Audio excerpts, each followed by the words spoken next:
make yourself comfortable and come listen to the story.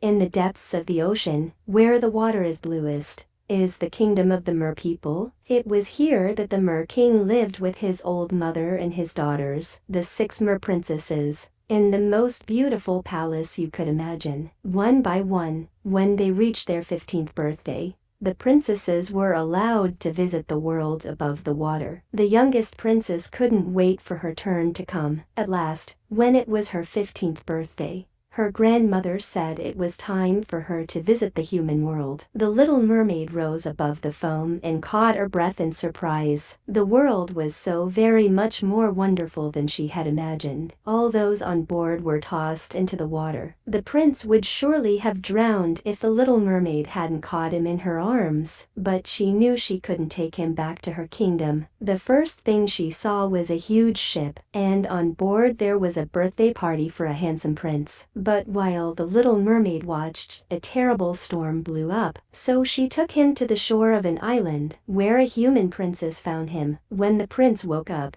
he naturally thought it was this princess who had rescued him. He knew nothing of the little mermaid, but the little mermaid thought of nothing but the prince. She had fallen madly in love with him, and longed to be his wife. But he will never marry a princess with a tail, she lamented. And how am I to get a pair of legs? She set out to ask an enchantress who lived under the sea. The enchantress gave her a potion, but the mermaid had to pay a terrible price. She would lose her beautiful voice and feel pain every time she walked. But worst of all, the mermaid would turn into foam if the prince did not love her. The mermaid drank the potion and swam to the shore, where a dreadful pain split her tail, and she found she had legs. The prince, walking along the shore, found her there and took her back to his palace. The little mermaid became the prince's constant companion. She rode with him by day and danced for him every evening, even though the pain in her legs was like dancing on swords. But he did not love her. The prince had never forgotten the other princess, the one he believed had rescued him from drowning, and now he decided to marry her. The little mermaid watched the whole ceremony with a broken heart. She knew that she would turn into foam as soon as he kissed his bride. Her sisters swam to her and gave her a knife to kill the prince. It's the only way to save your own life, they said. The little mermaid could not do it. She loved the prince too much. She kissed him goodbye and gave herself up to become foam. But the spirits of the air took pity on her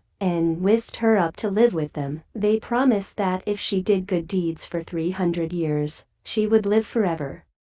Thank you for listening to the story and see you soon.